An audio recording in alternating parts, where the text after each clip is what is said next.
devoir mettre une petite table avec tous les micros.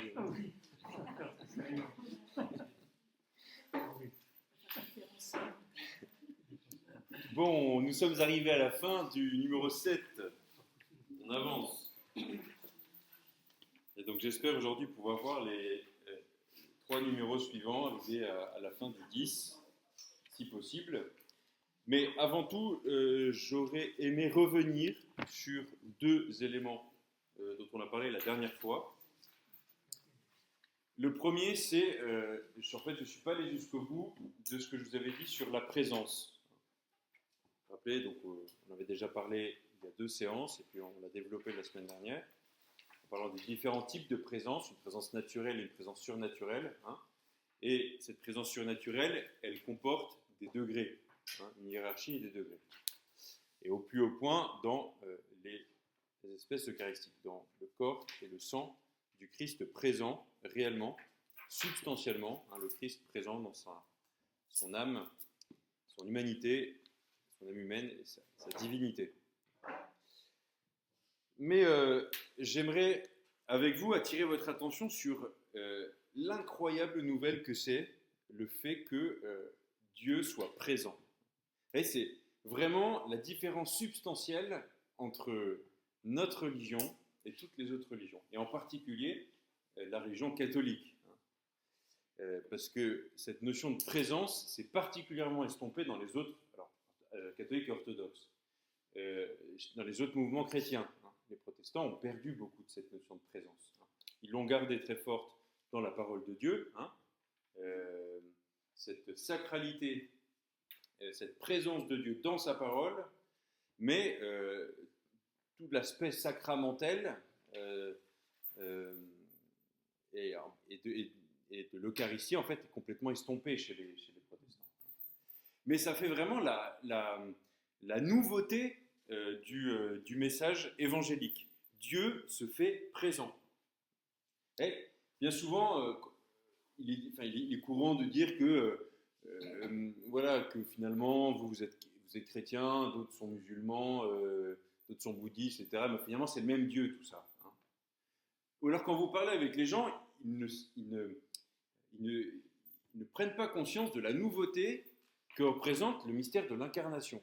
Finalement, la relation à Dieu, qu'elle soit avant ou après l'incarnation, rien ne change vraiment, hein, finalement. En particulier les gens qui vous disent, voilà, moi je gère les affaires avec Dieu tout seul dans ma chambre, je suis croyant, et voilà. Finalement, on passe à côté de tout ce qui découle du mystère de l'incarnation, en particulier les sacrements. Hein. Pour eux, finalement, que Dieu s'incarne ou ne s'incarne pas, ça n'a pas tellement d'importance. Pour ceux qui disent effectivement que c'est le même Dieu, les musulmans, les juifs, les bouddhistes, tout ça, c'est exactement pareil. Ils n'ont pas saisi l'incroyable nouvelle qu'est la présence de Dieu. On a Dieu qui est présent parmi nous. Il n'est pas resté là-haut, vous voyez, comme pour les musulmans, où il crée le monde, il est à l'origine du monde. C'est vrai qu'il y a une certaine relation entre le croyant et Dieu, hein, et un Dieu qui se révèle tout de même comme avec un visage miséricordieux, un visage juste. Il y a des choses qui sont communes de révélation, bien sûr, et des choses qu'on retrouve. Hein. Mais l'aspect d'un Dieu qui, entre guillemets, quitte son ciel, évidemment il ne le quitte pas, le Christ n'a jamais quitté le ciel, hein, enfin qui va à la rencontre de l'homme pour prendre un corps humain pour qu'on puisse l'aimer. C'est particulièrement saisissant comme nouvelle. Pourquoi ? C'est que les philosophes grecs, bien avant la venue du Christ, Platon en tête, avaient souligné le fait que l'homme étant marqué par l'infini était certainement appelé à une sorte de relation d'amour avec Dieu. Mais il en concluait que, étant donné que Dieu est là-bas et qu'en plus c'est Dieu qui n'est pas homme, finalement c'est impossible. Donc l'homme est dans une situation où à la fois il est fait pour Dieu et en même temps Dieu ne peut, c'est irréalisable, vous voyez, un peu comme une personne qui sur son île déserte a compris que son bonheur c'était l'union avec un autre être humain, mais comme il est sur une île déserte, il ne peut pas le réaliser. Vous voyez. Et ça, c'est un des aspects saisissants de la bonne nouvelle de de l'Évangile. C'est que Dieu vient à notre rencontre. Et non seulement il vient à notre rencontre, mais en plus il prend une chair humaine. Or, on ne peut rien aimer, humainement parlant, qui ne soit pas un homme. Vous voyez, on est obligé, parce que c'est notre constitution humaine, vous voyez, on est obligé de passer par nos sens pour aimer. Donc il faut nécessaire. Et à la fois, on aime un être spirituel, mais en même temps en passant par les sens. Vous voyez, c'est la définition de l'homme. Hein. L'homme, il est au carrefour entre l'animal qui est pure sensibilité, il n'y a pas d'intelligence, il n'y a pas de spirituel chez l'animal, et l'ange qui est pur spirituel, il n'y a pas de corps, il n'y a pas de sens. Vous voyez, on ne peut pas aimer un ange, c'est pas possible. Bien sûr, on peut avoir une relation avec un ange si vous voulez, mais on ne peut pas l'aimer pleinement, dans tous les sens du terme, vous voyez, hein. On ne peut pas l'aimer comme un homme. Vous voyez. Pour aimer vraiment au premier sens du terme, mais on a besoin de rencontrer une sensibilité, de rencontrer un corps qui cache un esprit, ou qui, si vous voulez, qui est animé par un esprit. Et donc c'est ça qui est la nouvelle incroyable de l'incarnation et de la présence de Dieu parmi nous. C'est qu'en fait, on est fait pour Dieu, et en plus maintenant ça devient possible de l'aimer. Hein. Donc on résout le dilemme de Platon, vous voyez, ce désir de Dieu est réalisable parce que Dieu vient à nous. Donc ça, c'est quand même, vous voyez, c'est certain que on est tellement habitué à tout ça parce qu'on entend depuis petit que Dieu s'est fait homme et qu'il est parmi nous et qu'il y a la présence réelle. Et, vous voyez, c'est des choses qui sont très évidentes, mais il faut réapprendre à se mettre devant ce mystère comme si c'était la première fois qu'on le voyait et qu'on l'entendait. Vous voyez, et là, ça prend un relief tout particulier. Et d'ailleurs, ça vient ranimer notre foi, ça vient ranimer la chaleur de notre relation à Dieu. De revoir ce mystère-là, vous voyez. Et vous voyez toutes les répercussions que ça a du coup dans notre attitude dans la liturgie. Hein.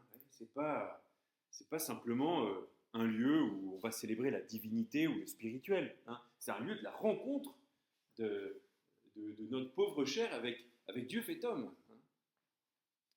Et là où on va effectivement pouvoir réaliser ce mystère nuptial. Hein. Je vous avais dit déjà qu'on est fait pour les noces éternelles avec Dieu, avec la Trinité. Hein. On est fait pour être cette quatrième personne qui va rentrer dans la Trinité. On est ce quatrième de la Trinité, vous voyez, la place est vide, et qui va être appelé à être uni à la divinité, voyez, dans un mystère nuptial. Enfin, chose qui est, bien sûr, reflétée par le mystère de l'amour entre l'homme et une femme, le mystère nuptial. C'est pour ça que Saint Paul, quand il regarde ça, quand il voit ça, il s'exclame « Mais que ce mystère est grand !» Il en est de même du Christ et de l'Église. Hein. Il voit dans le mystère du mariage un reflet de ce mystère intime qui est celui de tout chrétien, en tout cas que chaque homme est appelé à vivre, de notre union avec Dieu.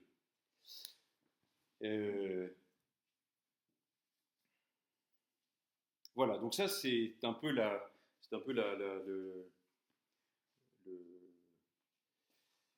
dernier moment, si vous voulez, de ma réflexion sur la présence. Hein, et voilà. Parce que la dernière fois, je vous ai juste expliqué ce qu'était la présence, je parlais de la présence substantielle, et j'ai un peu décliné les différentes présences et montré qu'il y avait une hiérarchie. Très bien.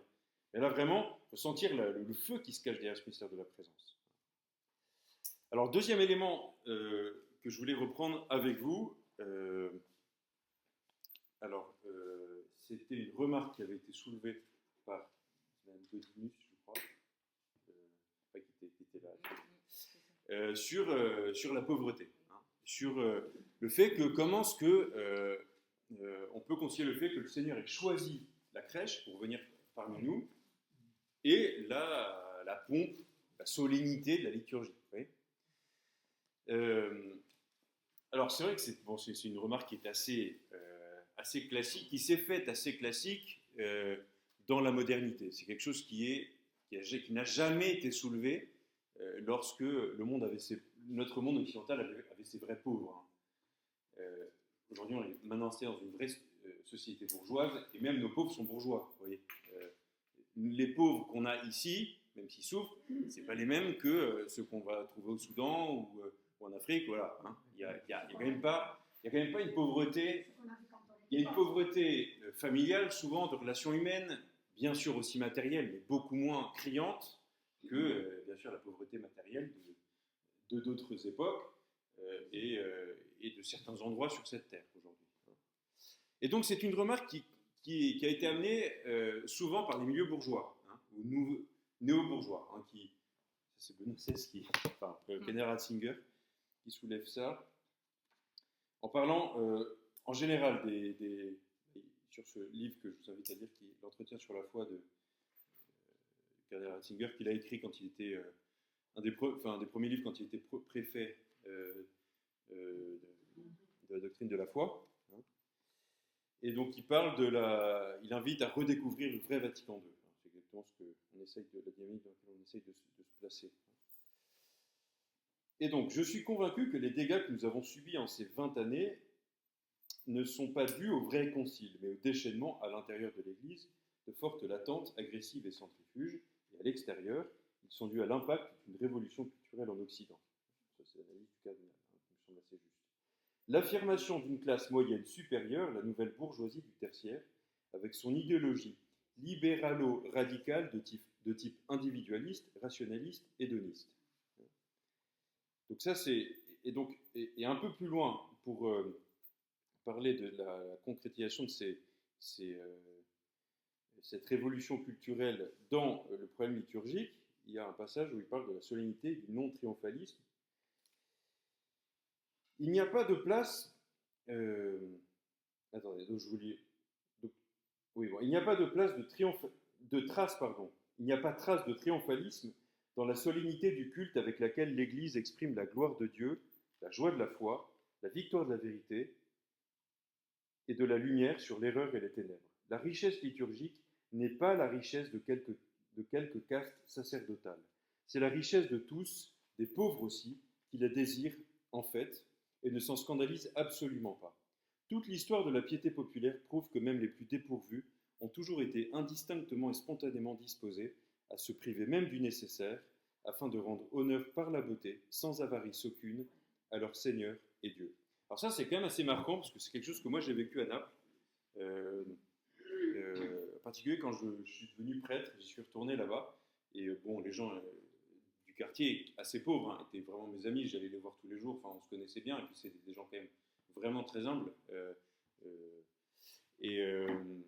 bon, on prenait le café, voilà.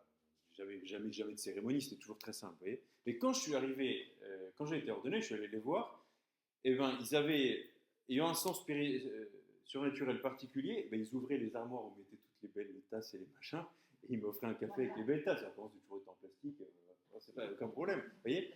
Mais c'est-à-dire que dès qu'on sent espèce vous voyez, de sixième sens, dès qu'on sent la présence de Dieu, eh ben on sort le meilleur. On donne le meilleur. Mais c'est d'ailleurs, on parlait des liturgies qu'on célébrait au scout, dans les montagnes, etc. Mais on a toujours soigné ces liturgies-là. On essaie de trouver les plus belles pierres pour célébrer. On essaie de trouver quelques fleurs de montagne, bien chanter les chants. On essaie toujours de donner le meilleur de soi-même, vous voyez. C'est-à-dire que on ne cherchait pas un truc râle et pâquerette sous prétexte que, voilà, Dieu, finalement, ce qu'il aime, c'est la pauvreté, donc on va lui donner le plus banal, vous voyez. Non. Et ça, c'est très étonnant. Après, je vais vous lire des extraits. Parce que ce point est important, parce que c'est revenu beaucoup ces derniers temps. De la règle, des écrits de saint François, qui parlent énormément de ce sujet-là. J'ai repris, j'étais très étonné. Toutes les marques jaunes, là, ce sont des références à ce problème-là. Lui, qui est vraiment l'apôtre de la pauvreté. Si vraiment il y a une icône de la pauvreté dans l'histoire de l'Église, c'est bien saint François. Mais donc, même chez les plus pauvres, et oui, et à Naples aussi, dans la cathédrale de Naples, le Duomo de Naples, où il y a Saint-Janvier, vous savez, qui fait le miracle du sang 3 fois par an, où son sang qui est coagulé se liquéfie 3 fois par an. C'est assez impressionnant. Alors, Saint-Janvier, qui est le patron de Naples, depuis le XIVe siècle, alors lui, c'est un martyr de premier chrétien, je sais, troisième enfin, c'est première persécution. Donc c'est Janvier, c'était l'évêque de Bénévent à côté de Naples, et il a été martyrisé à côté de Naples, et c'est le patron de la ville. Et en particulier, depuis, c'est que Naples est au pied du Vésuve, et il y avait des éruptions très destructrice au XIVe siècle, ils sont à partir du XIVe, XVe siècle, et ils n'arrivaient pas à l'arrêter. Donc ils ont commencé à prier, intéressant pour notre manière de gérer la crise aujourd'hui, hein.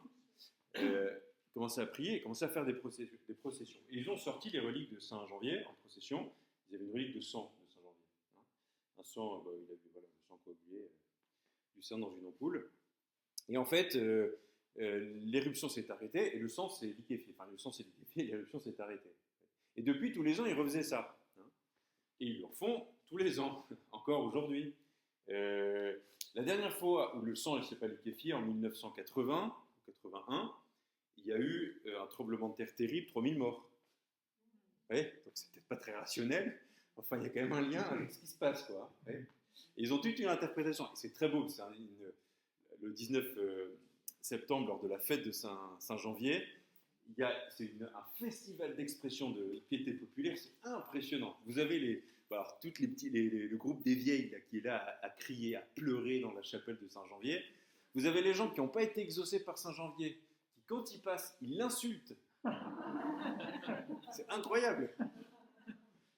Une espèce de simplicité, alors c'est le peuple napolitain tout sa splendeur, simplicité de dire vraiment ce qui se passe, et vous voyez, et cette insulte, je dis peut-être une hérésie, mais c'est une prière pour moi, vraiment. Parce que c'est une relation à Dieu, et qui exprime le très fond de l'âme, qui fait confiance à Dieu, et qui même dans sa colère fait toujours confiance. Alors peut-être pas aussi vertement exprimé que dans les jargons napolitains, mais... Non, c'est pas italien, c'est napolitain. Oh, ça va, vous êtes basse, donc comment ça je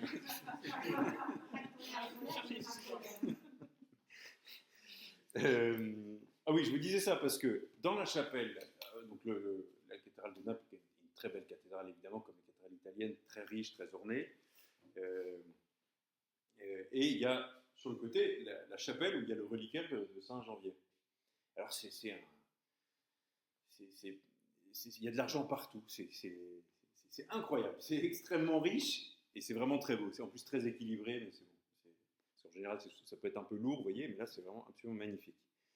Et il se trouve que cette chapelle, juste cette chapelle, elle appartient non pas à l'église, mais elle appartient au peuple de Naples.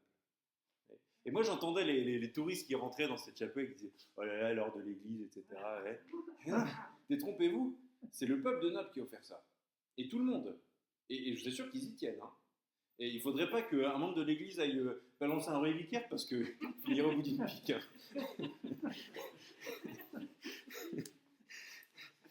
C'est-à-dire que je pense qu'il y a quelque chose aussi de l'obol de la veuve, ouais, derrière. C'est-à-dire qu'on donne vraiment le meilleur de nous-mêmes pour Dieu.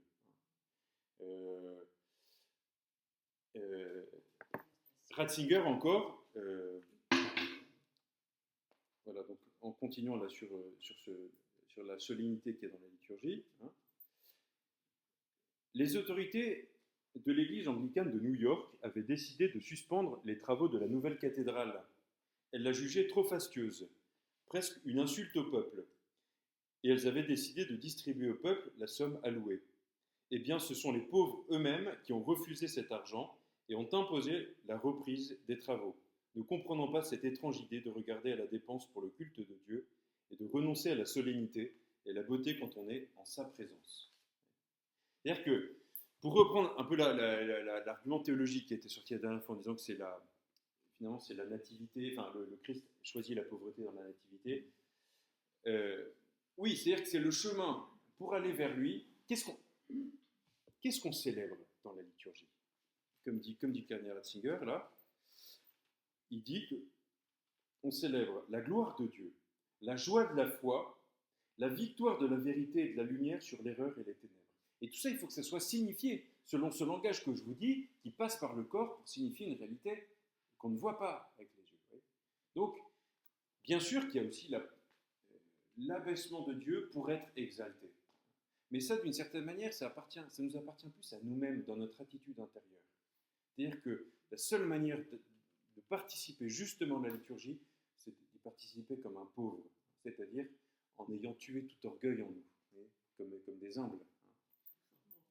Pardon? On sera mort comme on Effectivement, mais vous voyez, c'est voilà, se mettre sur ce chemin-là. Hein, parce que le but de la venue du Christ, ça n'a pas été la nativité. Le but, bien sûr, ça a été la victoire sur la croix. Et finalement, on attend, et ça on va revenir dans le texte du Concile, parle de ça dans quelques numéros après, où il parle, c'est le numéro 8, juste après, où la liturgie est orientée vers le retour du Christ.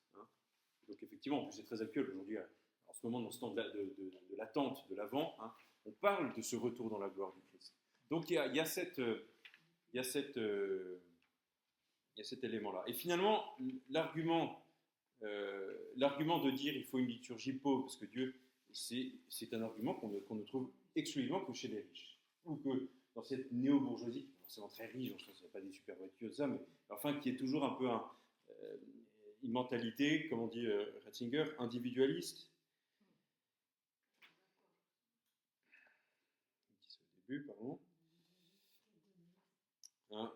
Libéralo-radical de type individualiste, rationaliste et hédoniste. C'est vrai que c'est quand même étonnant de voir que certains font ce genre de réflexion, et puis après, ils achètent les meilleurs téléphones portables, et les meilleures voitures, etc. Vous voyez, c'est pas très...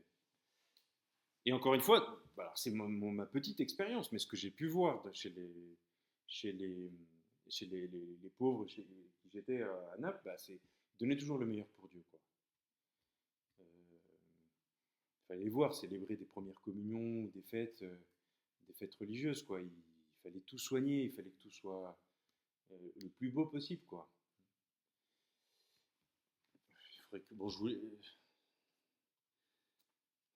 il faudrait que il en parle dans son, peut-être c'est le texte le plus parlant, il en parle dans son testament. Donc c'est quelque chose qui était important. C'est 3 pages dans son testament. Pardon, Saint François, excusez-moi. C'est toujours un peu la même chose qu'il dit, mais... Alors, si je fais cela, c'est parce que du très haut Fils de Dieu, je ne vois rien de sensible en ce monde, si ce n'est son corps et son sang très saint, que les prêtres reçoivent et dont ils sont les seuls ministres. Donc, seul trésor de l'Église, en fait. Je veux que ce très saint sacrement soit par-dessus tout honoré, vénéré et conservé en des endroits précieusement ornés. On peut se demander la fidélité qu'ils ont maintenant à l'esprit de Saint François, quand pour faire plus franciscain, là ces derniers temps, là ils viennent de célébrer, je ne sais plus quoi, là, un événement important chez les franciscains à Assise, là, et ils ont pris des calices en terre cuite, quoi. C'est pas vraiment le sens que donne Saint François. Et les très saints noms du Seigneur et les manuscrits contenant ces paroles, chaque fois que je les trouverai abandonnés où ils ne doivent pas être, je veux les recueillir, et je prie qu'on les recueille pour les placer en un lieu plus digne. Autre allusion, lettre à tous les clercs. En ce monde, en effet, nous ne possédons rien de visible ni de sensible du Très-Haut, si ce n'est son corps et son sang, ses noms et ses paroles par lesquels nous avons été créés et par lesquels nous avons été rachetés de la mort à la vie. Il faudrait donc que tous les ministres de si saints mystères, surtout ceux qui s'en acquittent sans égard, réfléchissent sur le triste état des calices, des corporaux et des linges qui servent au sacrifice du corps et du sang de notre Seigneur Jésus-Christ. Il y en a beaucoup aussi qui laissent l'Eucharistie à l'abandon, en des endroits malpropres, la transportent sans honneur, la reçoivent indignement et la distribuent aux autres sans discernement. Ça, c'est un peu à moi que ça... Quant au texte comportant les noms et les paroles du Seigneur, c'est intéressant parce qu'il parle beaucoup des missels où la parole de Dieu, lue par l'Église, dans le missel de l'Église, il faut la traiter avec le même respect. Et les paroles du Seigneur, on va parfois jusqu'à les fouler aux pieds, ces missels. C'est que l'homme animal ne perçoit pas les choses de Dieu. Paf. Bon, il y a trois autres allusions du même type, vous voyez, où il insiste sur la dignité avec laquelle il faut entourer. Alors, il ne parle pas du sacrifice eucharistique, là, c'est quelque chose de visiblement, en tout cas dans ces textes-là, le marquait moins, mais que de la présence réelle du Christ dans son corps et dans son sang, et dans sa parole, lue par l'Église dans le missel. Parce qu'à l'époque, vous savez que ça c'est une nouveauté du Concile Vatican II, de réintroduire un lectionnaire, c'est-à-dire là où on a juste les lectures de la messe. Avant, jusqu'à l'ancienne liturgie de 1962, c'est un seul missel avec les propres du jour, les lectures, il y a tout dans un missel, voyez. Alors que le Concile a réintroduit plusieurs livres, voyez, le livre de la parole et puis le livre si vous voulez, avec les prières de l'Eucharistie.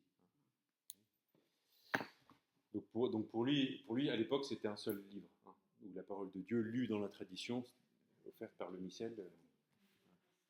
Alors, d'ailleurs, ça pose une question un petit peu de nos missels jetables. Alors c'est sûr, c'est très pratique, mais ils viennent de ressortir un missel, un peu ceux que vous avez connus ce missel-là. Ils viennent de ressortir un missel vraiment du même type, extrêmement digne, un missel des filles qui s'appelle Laudate, alors qui est missel grégorien, donc il y a pas mal de parties en latin, mais qui est que pour la messe de Paul VI. Il y a tout dedans. Non, c'est français. Il y a des parties français-latin, si vous voulez. Mais et il y a tout. C'est très étrange. Je ne sais pas comment ils ont réussi à faire tout rentrer, parce que c'est grand comme le concile, là. Vous voyez, c'est à peu près cette dimension-là. Donc c'est quand même carrément. Et je pense, bon, c'est un avis personnel, mais ça rentre un peu en écho avec ce qu'on a entendu. Je pense que c'est un peu plus digne, et ça nous aide à rentrer dans une manière plus digne de vivre la liturgie. Même si c'est quand même très pratique, moi je garde ça, parce que pour aller lire la... Et même certains prennent pour écrire dessus, pour annoter, c'est très utile. Alors, c'est sûr que c'est pratique. Moi, je peux m'en servir quand je vais porter les sacrements, ou quand je vais célébrer porter l'Eucharistie chez les malades. Mais moi, je l'ai pour ma vie de tous les jours, si vous voulez. Mais pour la messe... Quelquefois, on voit les lecteurs qui arrivent avec leur prière en église, qui se passent de l'évangile. C'est quand même dommage. Oui, alors après, parfois, c'est une question de taille de lettres. Marie, on ne voit pas avec les titres.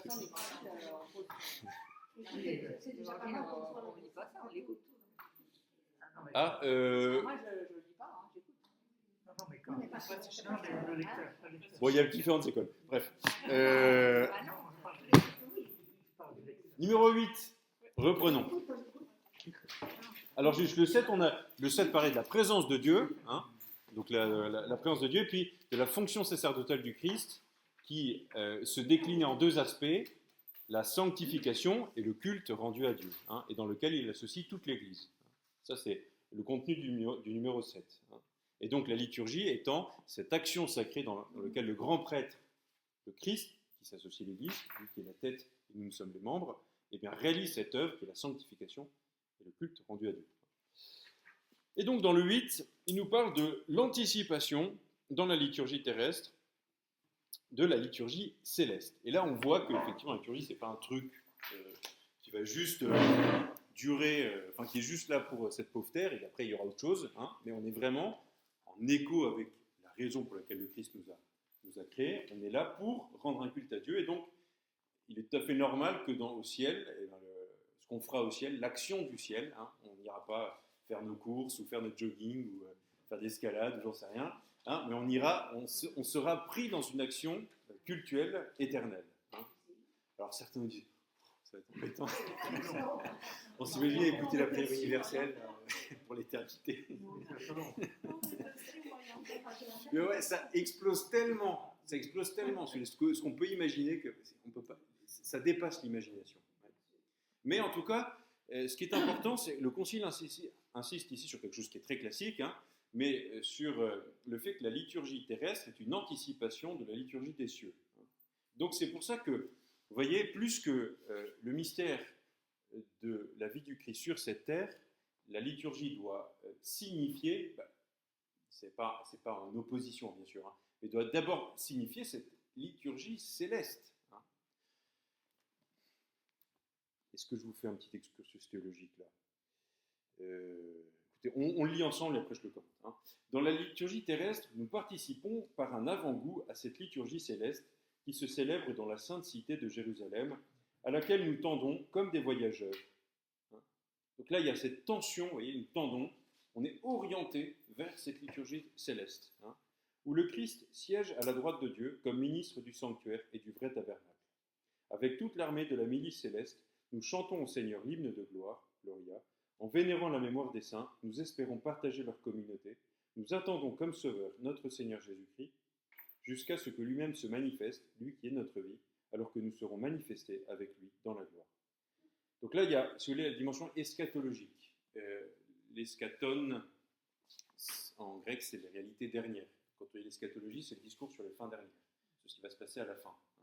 Donc là, il y a la dimension eschatologique de la liturgie qui est essentielle.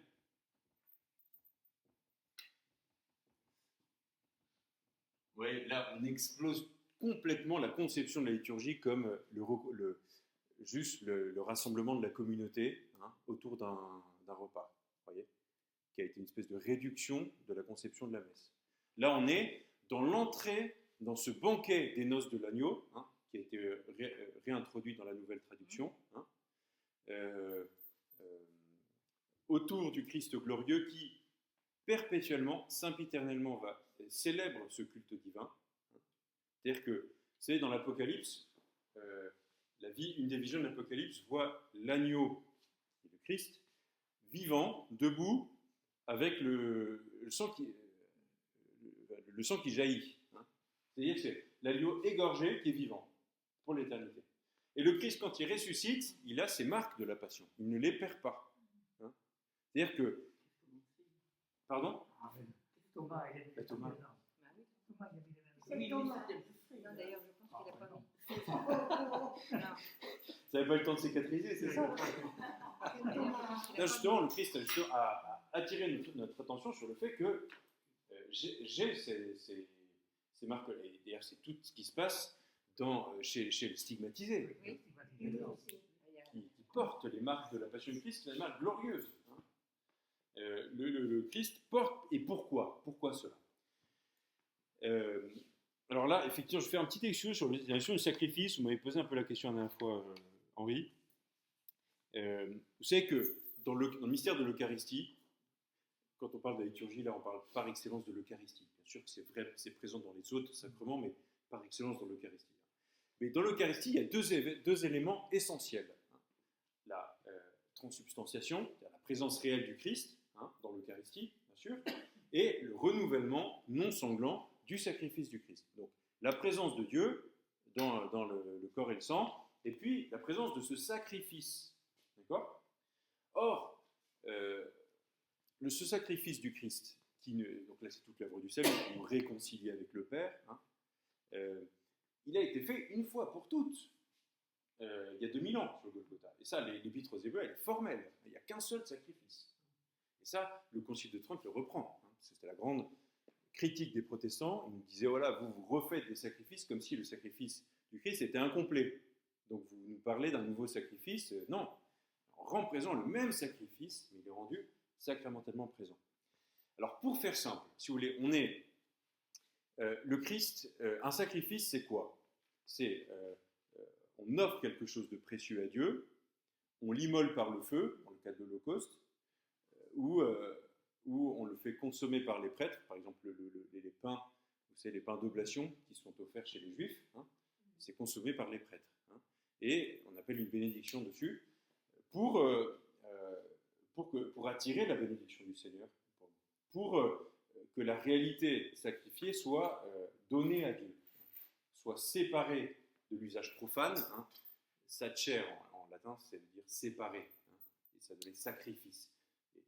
Sacrifice et sacer, facere. Fils, ça vient du verbe faire en latin, donc c'est faire, séparer, quoi. Réaliser une séparation des choses profanes en le passant en le donnant à Dieu, si vous voulez, en déprofaniser, vous voyez. Et donc le sacrifice par excellence dans l'Ancien Testament, c'est le sacrifice d'Holocauste, où on vient offrir un agneau, un veau, un taureau, un animal en général, qu'on a déjà tué, mais qu'on va brûler par le feu, qu'on va immoler par le feu. Alors, donc le Seigneur, il monte sur la croix, il est immolé sur la croix, et il est tué sur la croix, et il est brûlé ensuite par le feu de la miséricorde divine le jour de la résurrection. Il y a ces éléments-là, vous voyez ? Il y a le sacrifice de l'agneau, le Christ qui est l'agneau par excellence, l'agneau sacrifié, gloire à l'agneau immolé, chante l'Apocalypse, qui est brûlé par le feu de Dieu. Et ça, c'est pas un événement momentané. C'est-à-dire que ça a été fixé pour l'éternité. Vous voyez ? C'est-à-dire que le Christ, il est toujours dans cet état d'agneau immolé pour l'éternité. Et en permanence, il est brûlé par la miséricorde de Dieu, par l'amour de Dieu le Père. Voyez. Et en fait, nous, quand on célèbre la messe, on rentre dans ce mystère-là, on s'insère dans ce mystère-là. Voyez. On rentre dans ce sacrifice qui est le culte céleste, maintenant, qui est un culte éternel. Hein. On rentre là-dedans. Vous voyez, quand on rentre dans une église pour célébrer la messe, même la messe la plus humble possible, la plus délaissée, la plus dans une église la plus vétuste qui puisse exister, avec le prêtre le plus âgé, le moins doté. Vous voyez, eh bien, on rentre dans cette gloire du sacrifice du Christ, qui est un sacrifice éternel, céleste. Vous voyez, c'est pour ça que du coup, nécessairement, donc la réalité, donc on reprend encore, vous savez, corps, le caractère incarné corps et âme, hein, la réalité qu'on signifie, c'est qu'on ne voit pas avec nos yeux, c'est ce sacrifice glorieux, hein, c'est ce culte céleste, hein, dans lequel l'agneau immolé est en permanence, si on peut s'exprimer comme ça, brûlé par le feu de Dieu, hein, et on va essayer de le signifier par des signes simples, enfin par nos signes à nous, quoi, pour qu'on puisse le comprendre. Hein, voyez, on va essayer de l'expliquer aussi par nos paroles, voilà, mais on va aussi le signifier par nos gestes, hein, communiquer une réalité invisible par des éléments visibles. Voilà toute la réalité de la liturgie. Hein. En fait, ce feu de Dieu, c'est le miséricorde. Bien sûr, exactement. Là, c'est ce feu de la miséricorde qui vient consumer. Et vous savez que dans l'Ancien Testament, on a ce qu'on appelle une partie liturgique qu'on appelle la typologie. C'est-à-dire que est contenu dans l'Ancien Testament des réalités de l'ordre nouveau, mais en images, qui préfigurent, en préfiguration. On avait parlé de Melchizedek la dernière fois, qui est une préfiguration du nouveau sacerdoce, hein, qui vient offrir du pain, et qui n'est pas de la lignée de Lévi. On a la préfiguration, par exemple, de l'œuvre de la Vierge Marie, dans différentes figures de femmes dans l'Ancien Testament. Préfiguration de l'Église aussi. La préfiguration, je ne sais pas, ça me vient comme ça, là, de la première procession du Saint-Sacrement, qui est celle de la Visitation, où Marie quitte Nazareth pour aller à Ein-Carême, voir sa cousine Élisabeth. Et dans l'Ancien Testament, l'arche, au moment où David n'a pas encore construit le temple, il fait tout un parcours qui est exactement celui de Marie dans le Nouveau Testament. En fait, de Nazareth à Ein-Carême. C'est étonnant quand même, vous voyez. Et il y a pas mal de choses comme ça qui sont préfigurées dans l'Ancien Testament et qui se réalisent dans le Nouveau Testament. Ève, l'Adam pécheur, le nouvel Adam qui est le Christ, hein, et qui a péché par cette désobéissance, et le nouvel Adam a réconcilié par son obéissance. Voilà, de la même manière, Ève, il y a d'ailleurs un jeu de mots là-dessus en latin, Eva et Ave Maria. Hein. Eva, donc c'est le nom de Ève, hein, c'est l'hymne qui est très belle, l'Ave Maria Stella, qui dit voilà, on a changé l'Ave, on a changé le Ave en. Non, Eva en Ave. C'est quoi déjà? Ah, c'est une des plus belles hymnes de la Vierge Marie. Sumen Sillu Dave. Bref, je sais plus. Mutan Sevenomen. En changeant le nom d'Ève par ton fiat, par ton oui. Hein. Elle qui avait dit non, toi tu l'as changé par ton oui. T'es la nouvelle Ève, toi la Vierge Marie. Bref, donc je vous disais ça voilà, pour comprendre voilà, cette dimension hein, eschatologique hein, de notre liturgie qui est en continuité. De la même manière qu'il y a, ça sera intéressant qu'on vienne dessus aussi, il y a une continuité entre la liturgie de l'Ancien Testament, synagogale et du Temple, et celle du Nouveau Testament. Il y a une continuité entre notre liturgie ici, même s'il y a bien sûr un changement de nature quand même, hein, mais il y a beaucoup de choses qui étaient préfigurées dans l'ancienne liturgie, en particulier la présence de Dieu, le tabernacle, le lieu de la parole, la place de l'enseignement, la chair de Moïse, enfin, il y a pas mal de choses à dire là-dessus. Et il y a une continuité entre entre cette liturgie terrestre et la liturgie céleste. Et donc on est dans la liturgie, même dans la liturgie la plus... même quand le prêtre, comme dit le père Jérôme et l'abbaye de Céphon, attendez, où est-ce que j'ai ça? Si je célèbre sur mon autel monastique, nulle assistance visible ne vient limiter mon attention, mais je puis suppléer une assistance invisible. J'ai le pouvoir de réunir une immense assistance invisible. Cela tient à mon autorité de suppléant, reconnue par Dieu.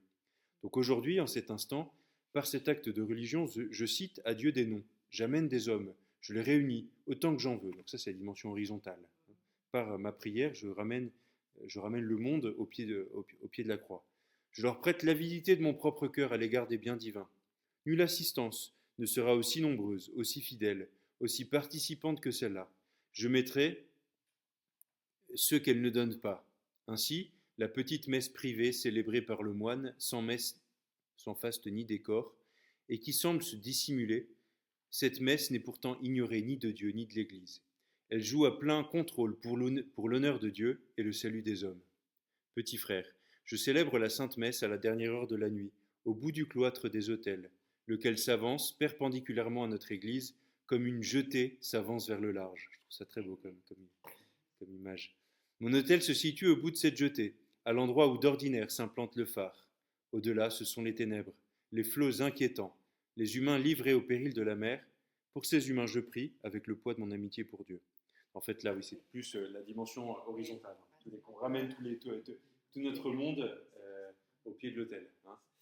Et là, en fait, la citation n'était pas à propos, parce que là, je voulais. Le concile parle plus, effectivement, de la foule, de la communion des saints, qui est là présente à la messe. Donc là, il insiste sur le fait qu'est présent aussi, c'est un aspect de la communion des saints, tous nos frères les hommes, hein, et en même temps, aussi ceux qui nous ont précédés, qui sont saints, qui sont dans le paradis. Les anges aussi qui viennent chanter la gloire de Dieu. Il y a un très joli dessin animé que j'aimerais bien qu'un jour on regarde ensemble, qui s'appelle Le Grand Miracle, qui est un dessin animé qui est vraiment remarquable. Nous, on le montre aux enfants en colo, là. Il y en a un qui nous a dit, il y en a un qui nous a dit après le dessin animé, il était à l'adoration, il était tout brûlant de dévotion. Il m'a dit, j'ai jamais vécu la messe comme ça.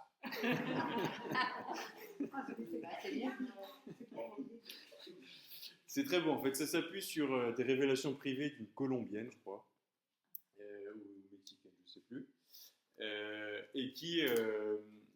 et voilà, qui a, enfin c'est très beau, il faudrait qu'on le voit ensemble. Ce sont en fait, ça s'appuie sur aussi 3 personnes tout à fait ordinaires qui se retrouvent, qui ont leur vie avec leurs drames, leurs histoires, et qui se retrouvent à l'église, à la messe. Et dans cette église, donc une messe simple 2 semaines, rien de très particulier, et bien en fait, ils voient ce que, en fait, la liturgie, c'est de signifier par des signes concrets, mais eux, ils le voient directement. Hein. Ils voient la réalité de ce qui est en train de se célébrer. Avec la lutte entre les démons et les anges, en particulier les anges gardiens qui sont très présents, et les anges qui sont très présents dans leur prière, dans le Sanctus en particulier. On voit une explosion c'est très très beau. En plus, les musiques sont belles. Le Grand Miracle, c'est vraiment un très joli film. Hein. C'est sorti il y a 3-4 ans par Sage Distribution, et ça vaut le coup. Il faut qu'on fasse un cinéma paroissial ici. Bah, c'est vrai qu'on peut faire peut-être une séance avant Noël, on peut regarder ensemble. Hein. On peut regarder.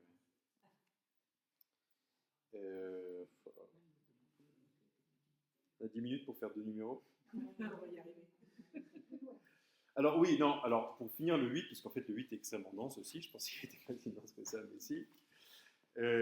Vous notez effectivement cette dimension d'attente du Seigneur qui vient. Alors évidemment, je vous le fais noter aussi parce qu'on est en avant, hein, et aussi parce que dans la nouvelle traduction, il y avait quelque chose qui était passé un peu, qui avait été un peu occulté dans l'ancienne traduction. Aujourd'hui, après Notre Père, alors c'est déjà présent deux ans dans la messe, mais c'est bien que ça soit marqué. Alors où est-ce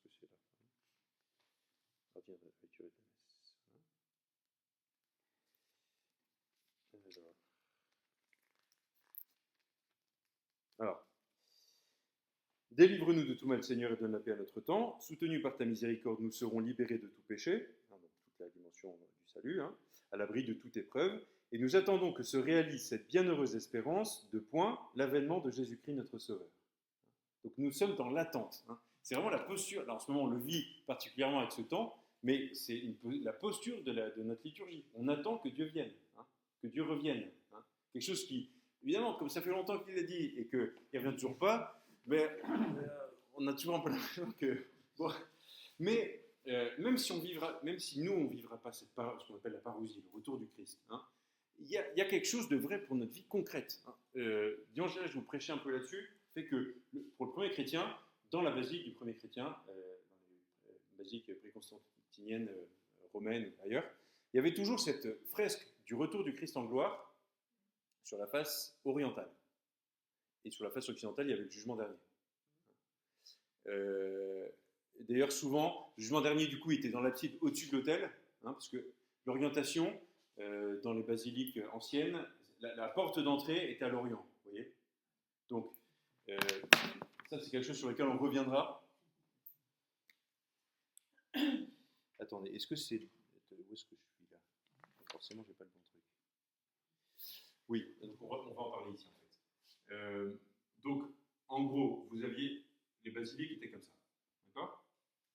Donc là, ici, c'est l'ouest, même si ça ne correspond pas. Attendez, oui, l'est. Okay, donc l'orient, l'occident.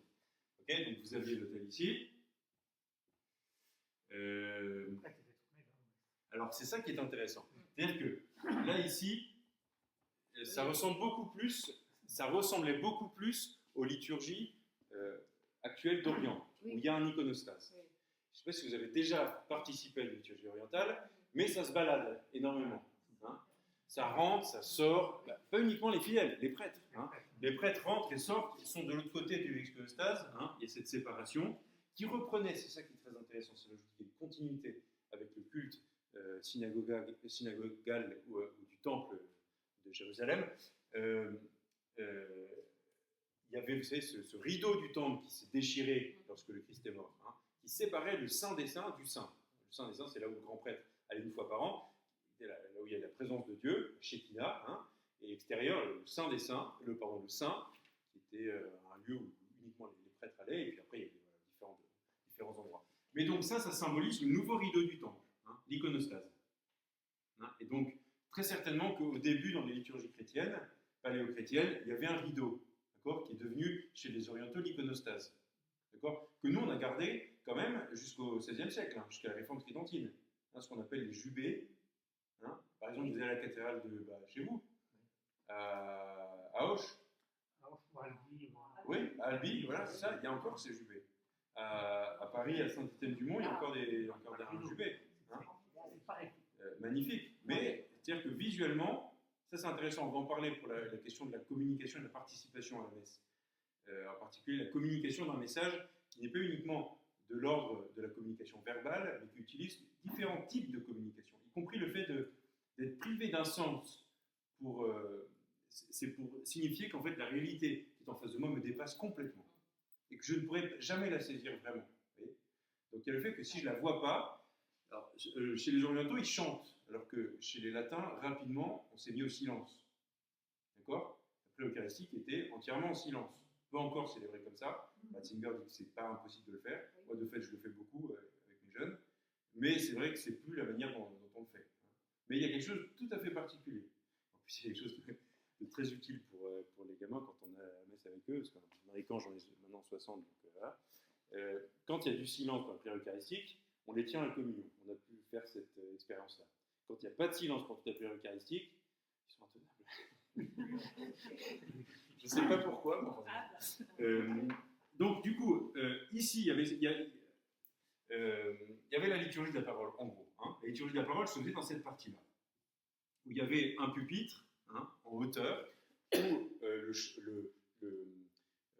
diacre lisait l'évangile, il y avait les commentaires, etc. En gros, ce qui correspond à notre liturgie de la parole. Vous voyez, une fois qu'on avait passé ça, extra omnes, les catéchumènes vous partez, les catéchumènes allaient là, à l'extérieur, et on passait, les ministres de l'autre côté allaient célébrer l'Eucharistie. Et tout le monde, c'est très étonnant, tout le monde se tournait vers la porte. Pourquoi? Parce que l'empereur venait dans ces basiliques. Vous savez que ça, la basilique, elle est reprise. C'est un édifice d'abord qui est juridique. C'est là où il y avait les assemblées des juges selon l'Empire romain. Vous voyez, c'est pas d'abord la basilique n'est pas un édifice cultuel au début. Pour faire très vite, les églises type basilique sont nées d'un mélange entre deux choses, la domus, la maison. En fait, les gens se réunissaient dans les maisons. Ils célébraient très peu dans les catacombes. Ça, c'est un peu un mythe du 19e. La messe dans les catacombes, c'est parce qu'en fait, les Romains connaissaient très bien les catacombes, ils avaient les plans. Donc si jamais ils voulaient se retrouver dans les catacombes, ils étaient piégés, quoi. Mais par contre, ils se retrouvaient dans les domus, les domus avaient un style, donc c'est la maison, des particuliers, avaient un style à peu près pareil. C'est-à-dire que là, il y avait, je ne sais plus les noms, mais là, il y avait la salle d'apparat. Ici, il y a une sorte de jardin devant, et puis, je ne sais pas si c'est le tricline, je ne sais plus comment ça s'appelle, il faut que je révise tout ça. Et là, vous avez la pièce d'entrée, si vous voulez, avec le bassin central, qui est récupération des eaux. Vous voyez? En gros, ça fonctionne comme ça, les deux mousses romaines. Et donc, du coup, ils célébraient certainement l'Eucharistie dans cette partie-là. Donc, vous voyez, il y a quelque chose qui ressemble un peu au plan basilical.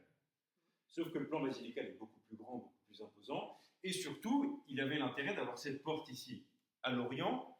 Et l'empereur, qui était la personnification de Dieu pour les Romains, venait en grande pompe par cette porte-là pour annoncer les grandes nouvelles.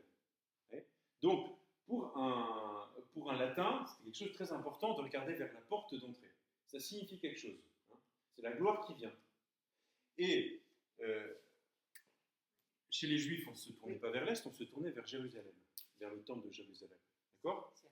Nous, les chrétiens n'ont pas gardé cette idée, ils ont gardé plein de choses de la liturgie juive, mais ils n'ont pas gardé l'orientation, ils n'ont pas gardé l'orientation, enfin, mais pas au sens orientation, la direction vers Jérusalem, mais ils ont créé une orientation. On se tourne vers l'Orient, parce que le retour du Christ à la fin des temps qu'on attend, et qui a été signifié par la venue de l'empereur par cette porte importante, vous voyez, ça sera un moment où toute l'attente du cosmos va rejoindre l'attente du chrétien. Voyez, et donc c'est l'Orient, c'est là où le soleil se lève. Et donc c'est là où le Christ va se lever à la fin des temps pour faire éclater son règne sur l'univers entier. Voyez, et là il y a toute l'attente cosmique qui rejoint l'attente de la foi. L'attente de la foi. Voyez, quelque chose de très intéressant, c'est que notre liturgie a une dimension cosmique aussi. Il y a une attente de l'ensemble de notre... Voilà, et donc du coup, tout le monde se tournait, donc le prêtre évidemment se tournait vers l'Est, et donc ça en fait on a gardé ça uniquement, alors avant qu'on retourne les autels, on a gardé ça uniquement dans les basiliques papales à Rome. Toutes les basiliques papales, elles sont sous ce modèle-là.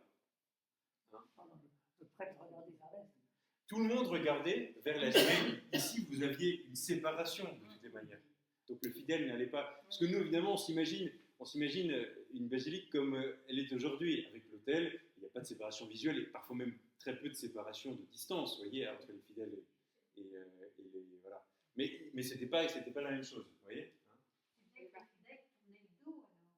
C'est-à-dire que tout le monde regardait ensemble vers l'Orient. Vous voyez, et ça, c'est un élément que je pense que l'abbé Paul vous a dit quand on a célébré la messe ad orientem pour la première messe d'Alexandre. On l'a repris là pour l'avant, pour les messes de semaine. L'importance de se tourner ensemble vers le Seigneur. On tournait le dos au prêtre, alors. Oui, mais cette catégorie de se tourner le dos mutuellement, c'est une invention de je ne sais pas qui au siècle dernier. C'est une absurdité. Vous voyez, quand vous allez dans votre bus et que vous voyez le gars qui conduit, est-ce que vous dites que vous me tournez le dos? Non. Non, lui, merde. Mais peut-être qu'un jour, quelqu'un va arriver et dire « Ouais, c'est elle qui tourne le dos !» Et tout le monde va répéter, vous voyez. Mais Mais oui, mais je comprends. vous voyez ce que je veux dire? Le fait de se dire on se tourne le dos, je ne sais pas qui l'a inventé. J'aimerais bien savoir qui c'est qui l'a inventé. On le voit. Mais si on a mis l'accent sur quelque chose qui n'a jamais été vécu comme ça. Vous voyez. Par contre, ce qui est intéressant, c'est que le XXe siècle, pendant le renouveau liturgique, le mouvement liturgique, a insisté pour la participation sur la mise en place des messes dialoguées. On en a parlé un petit peu. Hein. C'est-à-dire que ce qui s'était quand même passé, si vous voulez, c'est qu'on avait dans les églises, en gros, je reprends le plan basilical, j'exagère carrément. Oui, non, c'est vrai. La messe ici et les fidèles là, quoi. Oui, oui. Oui, mais c'était. Enfin, j'exagère, mais vous voyez ce que je veux dire. Mais Hein, oui, mais hein. comment ça Et c'est vrai que dans certaines églises, vous avez une très grande distance. Je pense à Notre-Dame de Paris, par exemple. L'ancienne hôtel de Notre-Dame de Paris est très au fond. Et donc, parce qu'en plus, il y avait toutes les stalles avec tous les prêtres, tout le clergé qui était là. Et donc, le pauvre fidèle était derrière. Voilà, hein. Et donc, effectivement, le mouvement liturgique et valorisé aussi par les souverains pontifes ont voulu effectivement réduire un peu ça. Oui, réduire ça. Pour qu'on puisse, pas uniquement, pas du tout dans une vision démocratique où il n'y a pas de hiérarchie, où tout le monde est au même plan. Certains l'ont lu comme ça, beaucoup, majoritairement ils l'ont lu comme ça, mais ça n'a jamais été présent dans les textes. Mais c'était pour que nous, on puisse tous mieux participer à cette liturgie. Hein. C'est-à-dire être plus proche de ce mystère-là, même physiquement, mieux entendre, mieux voir, mieux, voyez. Hein. Ça a du sens. Mais alors, le tourner le dos, pardonnez-moi, mais vraiment, c'est quelque chose qu'il faut, je pense, qu'on retire de nos débats parce que ça n'a jamais été vraiment la réalité. À Vézelay, il n'y a pas une partie qui s'appelle le narthex? Oui. C'est toujours partout. Oui, le narthex, il y en a. C'est effectivement c'est l'interface qu'il y a, si vous voulez, entre la. Oui, sous la tribune. C'était les gens qui. Vous pourriez voir sous la tribune. Non, mais c'était par rapport au. Alors, effectivement, il y avait le lieu des catéchumènes Voilà. qui était mis dehors. Oui, c'est ça.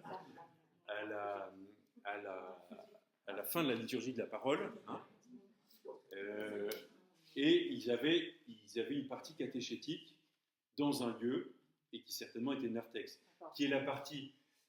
Parce qu'en fait, vous voyez, les basiliques, bien souvent, elles ont quand même repris un peu ça, c'est-à-dire que là, il y avait aussi, vous avez ça encore dans pas mal de basiliques à Rome, hein, la basilique Saint-Clément en particulier, elle est comme ça. C'est intéressant parce qu'elle a Saint-Clément, elle a un jubé encore. Et donc là, vous avez l'atrium, hein, avec... ça s'appelle un atrium, en fait. C'est bien revenu. Et donc ça, c'est séparé de l'église. Vous voyez.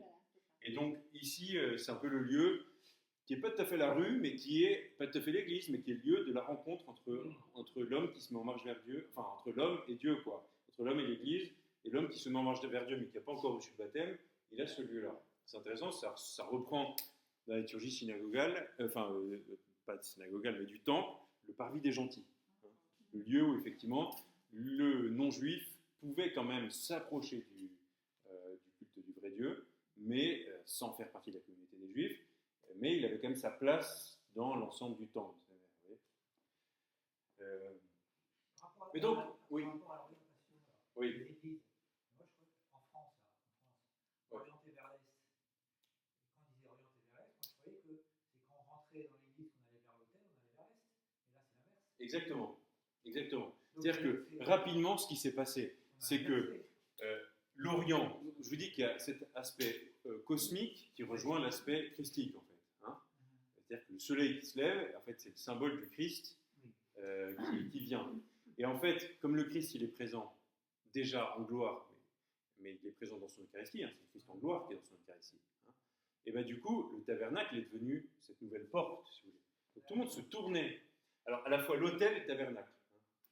Le tabernacle est toujours... très rapidement, il y a eu... très rapidement, il a pris cette place centrale hein, dans le cœur, oui, effectivement. Et donc, du coup, en fait, tout le monde regardait le tabernacle. Il y avait une union entre eux. Et en fait, à partir du Concile de Trente, en particulier, le tabernacle et l'autel ont été réunis. Et donc, parce qu'effectivement, l'autel représente le Christ, mais pas avec la même force que l'Eucharistie, bien sûr. Vous voyez ? Et beaucoup ont voulu dire, mais non, ce qui est important, et d'ailleurs, on le voit ça, dans certains textes un peu ambigus d'architecture, d'aménagement des églises, que finalement l'autel représente le Christ, au même point que l'Eucharistie, vous voyez. Alors, ils ne le disent pas comme ça, mais dans les formulations, vous voyez, il y a quelque chose qui C'est est... dit comme table eucharistique ou tombeau. Il y a les deux principes. Ou table eucharistique, c'est là puisqu'on célèbre l'Eucharistie dessus. Oui. Ou tombeau quand il y a une forme de tombeau. Oui, effectivement. Mais moi, je fais plus allusion au fait que le Christ, et c'est pour ça que nous, on embrasse l'autel quand on arrive à l'autel, Oui. il représente le Christ, qui est la pierre sur laquelle se Ah, fonde toute il y a l'Église. la pierre, normalement. Voilà, la pierre pour rejeter les bâtisseurs est devenue la Normalement, pierre il y a d'angle. la pierre encastrée dans l'autel, normalement. Ouais, c'est pour ça qu'on demande aujourd'hui que les autels soient en pierre, ou au moins que la partie où on célèbre l'Eucharistie soit en pierre. Le gros problème, on ne sait pas si à Pietate, non, non, mais c'est une parenthèse, mais qui avait été Ah bon soulevé par l'un des prêtres, lequel il n'y a pas de pierre eucharistique, alors il a porté sa pierre toujours. Ah bon? Non, il n'y en a pas. Parce que dans les nouvelles normes, maintenant, il n'y a plus de pierre eucharistique.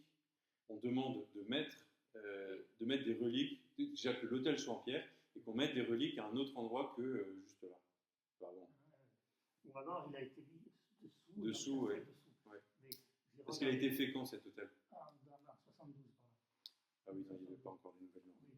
Alors moi j'ai regardé dessous, on voit l'emplacement des colonnes, parce que les colonnes n'étaient pas à cet endroit-là, mais je n'ai pas vu d'emplacement d'une pierre. Ah, ça, il faudrait. Ça y est peut-être, hein, mais je ne l'ai pas vu.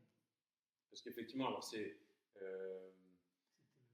sais plus quel était le prêtre. Mais la rouille, Non, non, non. Mais c'est vrai que ça, c'est une manière de se rappeler effectivement qu'on célébrait, on célébrait la messe sur les tombeaux, c'est là vous dites, Oui, oui. les tombeaux, sur les tombeaux des martyrs. Souvent, Il y a des reliques normalement. très rapidement, on a pris l'habitude de. Pourquoi? Parce qu'il y avait, c'était vraiment les témoins par excellence de la foi dans le Christ, et qui avaient donné leur vie, qui étaient vraiment les nouveaux témoins, les nouveaux Christ en fait, qui redonnaient leur vie qui donnaient leur vie pour. Et donc, et puis en même temps, une manière de vivre la communion des saints aussi, de vivre avec. Donc, maintenant, dans l'église, là où il y a l'autel, quand nous, les fidèles, on regarde vers l'est. Alors, ça dépend des églises. En particulier, à partir du 19e, on a un peu arrêté d'avoir une dimension cosmique. Hein, c'est-à-dire Alors, c'est très étonnant parce que, alors, certains endroits comme Rocamadour. Rocamadour, je ne sais pas si vous êtes déjà été à Rocamadour, mais s'ils avaient construit Rocamadour aujourd'hui, du bon, on ne va pas s'embêter, on va prendre l'endroit où il y a le plus de place et on va faire un truc. Non, ils avaient choisi de construire leur basilique et comme ils étaient obligés d'orienter, et ben, ils ont monté un mur en bas sous la basilique, mais incroyable, sur des dizaines de mètres, pour qu'ils puissent avoir un hôtel orienté. Ils avaient vraiment, c'était très important en fait, et c'est d'ailleurs toujours important, hein, de retrouver cette dynamique, d'être tendu de nouveau, d'être orienté de nouveau, c'est-à-dire vraiment de se tourner vers le Christ qui vient. Alors, vous vous dites, alors du coup, qu'est-ce qu'il faut faire concrètement dans la liturgie? Est-ce qu'il faut qu'on retourne les hôtels, etc. Vous savez qu'on le fait en ce moment. Voilà. Donc on n'est pas. Oui. justement, là, vous le faites, mais comme vous êtes devant nous, on est juste derrière, donc on voit, on est dans le même sens. Tandis que quand dans l'autre, Oui, non, mais ça, de toute façon, c'est plus d'actualité. célébrer la messe, les frères ne voyaient rien. Non, mais de toute manière, il faut se dire que les fidèles ne voyaient pas la liturgie dans la partie latine, ils ne la voyaient pas jusqu'au XVIe siècle. Dans la partie orientale, ils ne la voient toujours pas. Sauf chez les syro-malabars, chez les maronites, chez certains, mais chez ceux qui, à mon avis, ont la liturgie, enfin, en tout cas le courant byzantin, parce que c'est vrai que dans les syro-malabars et les maronites, il me semble, c'est l'église d'Antioche et la Syrie, alors que Byzance, c'est Constantinople, tout ça. Mais la liturgie melkite byzantine, en fait, ils sont très très traditionnels. Hein. Ils changent très peu de choses. Hein. Ils ont gardé les choses un peu telles quelles. Hein. Et il n'y a pas eu tellement d'évolution, aussi parce que finalement, comme ils n'ont pas de pape, et ben du coup, pour arriver à, enfin, ils ont essayé quand même de garder un élément commun qui est cette liturgie. Vous voyez, et du coup, pourquoi je vous disais ça? Oui, pour vous dire que eux encore ont gardé cette séparation. L'iconostase, c'est une vraie barrière. Hein. On ne voit pas derrière. Les prêtres y vont, les diacres y vont, mais les fidèles ne le voient pas. Ils entendent, ça change beaucoup. Alors que, non, depuis le XVIe, on avait vraiment choisi d'enlever ces jubés pour qu'il y ait plus pour qu'il y ait une participation visuelle, mais pas une participation auditive. C'est intéressant. on privait quand même d'un sens. On n'entendait pas la prière universelle.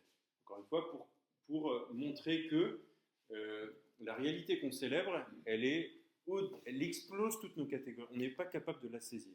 Il y a quelque chose de ce qu'on appelle la théologie négative, la réalité de l'apophatisme. C'est-à-dire que Dieu, tout ce qu'on dit de Dieu, ça ne sera jamais vraiment le mystère de Dieu. Ça sera toujours au-dessus de Dieu. On ne peut pas le comprendre. Il y a une telle disproportion, vous voyez. Et donc ce mystère qui est celui-là, d'ailleurs, vous imaginez bien, si vous rentrez dans une grande assemblée qui est entièrement en silence, tournée vers des gestes très cérémonieux et très particuliers, une personne qui n'a jamais vu ça, qui n'a aucune idée du mystère chrétien, mais qui a quand même un sens religieux, elle se dit, il se passe quelque chose.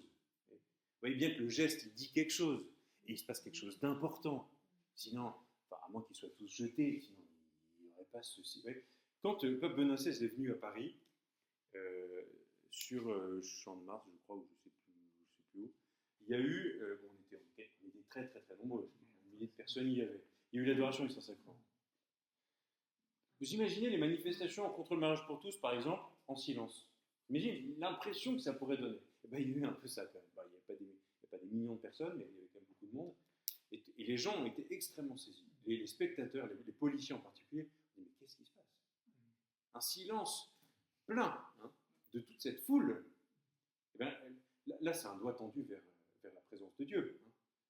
Là, on est dans une réalité liturgique, vous voyez, où on montre par un sens, par une réalité corporelle. Le silence, c'est une réalité corporelle. On montre quelque chose qui est en train de se passer, quelque chose d'important qui est en train de se passer. Vous voyez un des langages de liturgie. Et on reprendra, mais il est déjà. Je suis en train de vous. Du coup, on n'a fait que le. Donc reprenons. Juste, ça concerne donc continue 8. Du coup, c'est un avant-goût de la liturgie céleste, qui nous réoriente, nous remet en marche. On parle tellement de synode, se remettre en marche ensemble. Est-ce qu'on va avoir le courage, effectivement, de se retourner ensemble vers le Christ? Oui. Non, mais que ce soit une liturgie céleste, ça nous incite quand même à faire des liturgies qui soient très belles. Autrement, oui. Ça incite ça quand même. Oui, bien sûr. C'est la contre. Et c'est pour ça qu'effectivement, les bénédictins qui ont très bien saisi le langage liturgique, ça fait partie de leur charisme.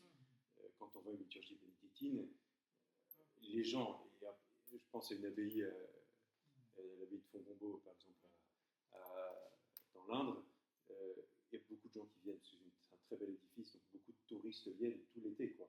Et quand on les entend sortir, quand ils sortent, on entend des commentaires, ils ont été saisis, quoi. On sent qu'il y a un langage qui peut-être, pour un catho, pourrait être jugé comme complètement hermétique, parce que nous, on a tellement tout horizontalisé et appauvri nos langages. Et j'ai prévu de vous faire une séance sur la communication.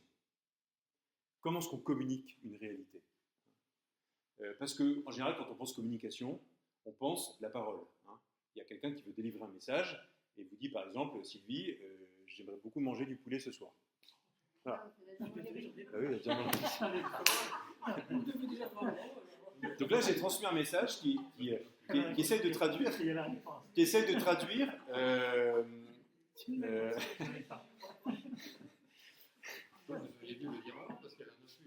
Mais quand je veux, je veux traduire des réalités beaucoup plus profondes. Juste la parole, ça ne va pas suffire. Vous comprenez? Pour que c'est vrai que cet exemple n'est peut-être pas très bien trouvé. Si je dis j'ai vraiment beaucoup de colère envers Sylvie, je lui dis sans aucun pathos, Sylvie, je suis très en colère. Alors soit je suis un monstre froid, ouais, soit vraiment, vous allez dire, vous savez, les parents qui disent à leur enfant, attention, la prochaine fois, je vais il va falloir y mettre du corps, vous voyez, il va falloir y mettre des gestes. Oui, mais quand vous faites vos homilies. Il va falloir y mettre de la couleur, il va falloir, mais, vous voyez, parce que la communication, c'est beaucoup plus que la parole. La communication, ça passe par tout un tas de gestes, par une attitude, par le silence, bien sûr, qui est une communication, par l'intonation, par la musique, bien sûr que par la musique on traduit beaucoup de choses, par l'art on traduit beaucoup de choses. Oui, mais c'est universel comme langage. Ça adoucit les mœurs, il paraît, la musique. Ah oui, il n'y a personne qui est vraiment hermétique à la musique. Qu'est-ce que vous voulez que je vous dise ? Et les personnes qui n'entendent pas parce qu'ils n'ont pas d'audition. C'est dommage pour elles. On les appelle des sourds. Mais enfin, il y en a qui tapent sur les possibilités et quand les invitent. Non, mais bien sûr, mais vous comprenez voilà, que pour communiquer, l'homme a énormément de ressources. Et en fait, ça c'est très protestant, en particulier au XVIe siècle. C'est l'aboutissement de tout un processus philosophique qui a été repris un peu par les maîtres protestants, mais on a restreint la communication à la seule parole, au seul verbe. Voyez. Et ça c'est grave, parce qu'en fait on a du coup appauvri l'homme, parce que l'homme... ça, vous voyez, quand vous accompagnez un malade qui ne peut plus parler sur son lit d'hôpital, eh bien, vous allez avoir des attitudes qui vont être au-delà de la communication verbale. Le toucher va être très important, l'attitude, les silences autour. Moi, j'ai toujours été marqué quand des personnes viennent et qu'elles ont une grande souffrance, souvent on se dit qu'est-ce qu'il va falloir que je lui dise. Et en fait, être en silence, comme Marie au Pays de la Croix d'ailleurs, auprès de cette personne, il y a quelque chose qui se passe. Une espèce de... quelque chose qui dépasse les mots, hein, et qui va être communiqué. Bon, voilà un peu en substance ce que je vous dirais sur la communication. Enfin, vous êtes déjà beaucoup là, mais voilà, toute la richesse de nos liturgies, elles vont être... je pense que l'appauvrissement de nos liturgies, elles sont liées au fait qu'on s'est appauvri en philosophie. On n'a pas bien compris, juste d'un point de vue de notre réflexion intellectuelle, on a fait des raccourcis graves, hein, on a appauvri beaucoup. Penser que la communication, c'est juste transmettre un message, hein, et si ce message il est dans ma langue, je vais encore mieux le comprendre. Oui, mais non, parce que le latin aussi, c'est de la communication. Mais non, c'est ça qui est intéressant. Non, entendons-nous bien. Je ne dis pas que comprendre la chose, c'est pas de la communication. Alors, on soit d'accord, c'est extrêmement important aussi d'entendre la parole, hein, sinon je ne ferai pas un cours de caté, vous voyez. Mais le latin est aussi un langage. Oui, parce que comme ça, C'est pas le seul, hein, c'est pas l'exclusif langage, mais c'est aussi un langage. C'est un langage. Alors bien sûr, on va vous dire c'est un langage universel, c'est une manière de pouvoir prier, ça c'est vrai. Mais il y a aussi le fait qu'il y a une certaine langue sacrée qui est utilisée que pour quelque chose qu'on n'utilise que à ce moment-là. Et donc, ça vient souligner la particularité de l'événement qu'on célèbre. Ouais. Alors, quand je vous dis ça, encore une fois, on est là pour réfléchir sur toutes ces choses-là. On ne va pas célébrer à la messe tout en latin. On en serait avec Marie-Lise qui répond à toutes les...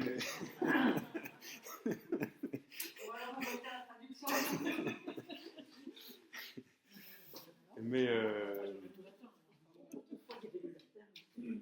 le français. Et bien, dans l'église, moi, je me rappelle ce livre.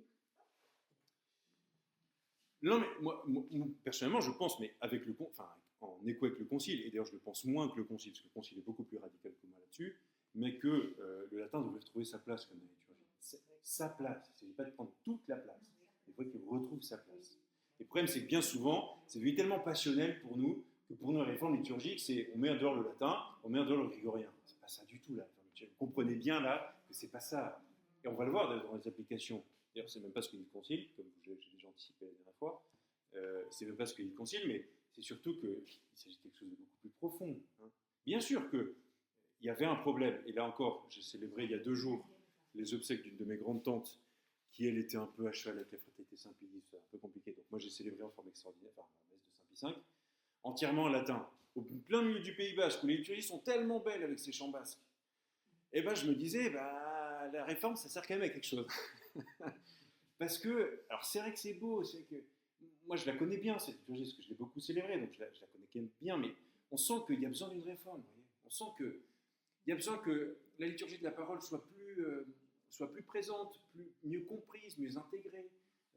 on sent que, justement, tous ces chants, là, dans le génie basque, qui font tellement vibrer cette âme basse, c'est tellement dommage qu'ils n'aient pas été utilisés. Enfin, vous voyez, on sent que... Bon, voilà, moi je vous dis clairement ce que je pense sur ces questions-là, après vous en faites ce que vous voulez, mais enfin...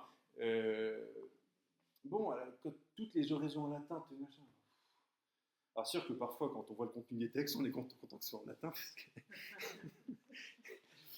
il y a le père Bernard Alexandre, là, dont je vous ai parlé, là, ce curé normand, là, au début, je vous avais parlé de lui, qui raconte un événement un peu tragique, où il a été sauvé par le latin. Parce que, vous savez, à l'époque, il y avait les relevailles. Quand une femme avait accouché, et ben, elle ne revenait pas à l'église avant d'avoir eu cette cérémonie des relevailles, hein, où l'église célèbre dans la joie l'arrivée de la nouvelle vie, etc. Or, cette femme-là, elle avait perdu son enfant. Donc, elle avait accouché, mais elle l'avait perdu quelques jours après. Et donc, mais pour elle, elle ne pouvait pas revenir à l'église sans avoir les relevailles. Donc, elle était à l'église, toute seule avec le prêtre. Et le prêtre a dit en latin les oraisons où il célébrait la joie, l'exultation de l'église, la nouvelle vie. Il a dit j'étais bien content que ce soit en latin.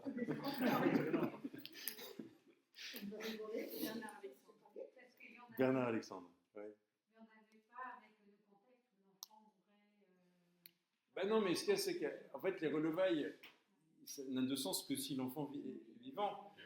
Et le problème, c'est que pour elle, dans sa mentalité, elle ne pouvait pas rentrer à l'église et ça aurait fait une crise. Parce qu'il y avait des enfants qui mouraient. Il n'y avait pas les obsèques de l'enfant. Mais si, mais non, mais ça, c'est pas le problème. Oui, d'accord. Les obsèques, c'est une autre chose. Là, on parle de... Elle pouvait rentrer dans l'église. Eh bien non, je crois qu'elle a... Non, elle ne pouvait participer à aucune célébration tant que... Bah oui, c'est terrible, ça, quand même. Non, non. Là, peut-être qu'il y avait les relevailles avant les obsèques, je ne sais pas comment ça Ah oui, fonctionne. oui. Je ne sais pas comment ça fonctionne. Mais c'est vrai que là, vous voyez, j'ai célébré donc ces obsèques, et donc il y a le fameux Dies Irae, qui n'est plus dans la nouvelle liturgie. D'ailleurs, Paul VI, quand il a vu que c'était vrai, il était énervé. Mais bon, c'est vrai que je suis revenu sur ces textes-là, jour de colère que ce jour-là, où Dieu viendra juger tout scruter tout avec rigueur. C'est quoi après, c'est confutatis maledictis, flamissacrimus addictis. Soyez confondus, maudits, allez dans les flammes éternelles. C'est vrai que c'est quand même assez vigoureux, on va dire, comme texte, viril, comme voilà. Hein. Et c'est vrai qu'on attend, on aimerait bien avoir un petit peu la miséricorde de Dieu. Quand même. Alors après, il finit en disant Vocame cum benedictis, appelle-moi avec les élus. C'est-à-dire, n'oublie pas que je suis la cause de ta venue. En plus, quand on entend ça. Il y avait déjà à un moment donné le dilemme entre la gauche et la droite. Les bons ils vont à droite et les autres ils sont à gauche. Et puis c'est vrai qu'aussi avec l'ambiguïté qui est arrivée avec le jansénisme, ça on en reparlera certainement un peu du jansénisme, pour bien le comprendre, parce que je pense qu'il y a beaucoup d'ambiguïté aussi sur le jansénisme. Mais en particulier le fait, on en reparlera je pense dans le numéro 9 où on va parler de la disposition au sacrement, où les jansénistes en fait avaient tellement limité finalement le salut, hein, en disant que non, il y a très peu qui sont disposés à recevoir, donc très peu qui sont sauvés. Que insister en permanence là-dessus, ça marquait le trait, quoi. Et donc, du coup, des gens D'ailleurs, les coins qui ont été très jansénistes aujourd'hui, ils sont complètement athées, hein, complètement. Parce que les gens se sont éloignés des sacrements en se disant, mais moi, je ne serai jamais digne. Hein. Et donc, du coup, un type comme le père Arnaud, là, qui est un de la famille le plus fameux d'ailleurs, de la famille de l'abbesse de Port-Royal, la mère Angélique Arnaud, là, donc, où s'est développé le jansénisme. Hein. Et bien lui, qui célébrait la messe tous les jours, donc communiait tous les jours, soulignait que cette personne-là est une sainte personne parce qu'elle ne communiait très peu, parce qu'elle se sentait absolument indigne, alors qu'il communiait tous les jours. C'est ce que disait Saint Vincent de Paul, qui vivait à la même époque, qui ironiquement disait il n'oublie pas de dire qu'il est prêtre et qu'il se lève tous les jours, donc lui il s'estime digne et les autres non. Enfin, voilà, oui. Mais bon, sur cette question de la dignité, on reviendra, parce qu'effectivement, il y a beaucoup à dire, parce qu'il y a beaucoup d'ambiguïté aujourd'hui là-dessus. Hein. C'est-à-dire que, sous prétexte que personne n'est digne, du coup, tout le monde doit communier. Mais c'est pas ça. Hein. Ça, on reviendra là-dessus, sur la disposition. Hein. On va devoir, pour ça, amener quelques points théologiques. Hein, mais c'est ça. Voilà, donc réorientation, mise en marche, église militante, église triomphante, j'en ai pas parlé, mais voilà. Enfin, j'en ai parlé un peu en disant qu'il y avait l'église du ciel dans nos liturgies. Hein. Et puis le lieu de l'attente, hein, le lieu de la manifestation, de la parousie, hein, le lieu de l'attente où on attend le Christ qui revient pour sa gloire. Hein. Nous attendons ta venue dans les gloires. C'est extrêmement présent, et vous verrez en écoutant les textes de la liturgie combien on entend, en particulier en ce moment dans l'Avent, mais aussi dans ce qui fait l'ordinaire de la messe, s'il ne change pas, la référence à l'attente, l'avènement de Jésus-Christ notre Sauveur, comme dit maintenant la liturgie dans sa nouvelle traduction. Voilà, dans une bienheureuse espérance. Bien qu'on entende ça, parce que ça a été une nouveauté dans la liturgie de Paul VI, de rajouter bienheureuse espérance à cette prière après le Notre Père. Parce que c'est à peu près la même dans l'ancienne liturgie, mais on s'arrête à avant, il a rajouté, nous attendons une bienheureuse espérance. C'est important de mettre à l'honneur l'espérance dans nos liturgies et de souligner ça. L'espérance qui vient de l'avènement du Christ qui vient tout juger. Le jugement dernier est un moment d'espérance, un moment de joie. Et j'essaie de prêcher la semaine dernière là-dessus, dimanche dernier. Voilà, écoutez,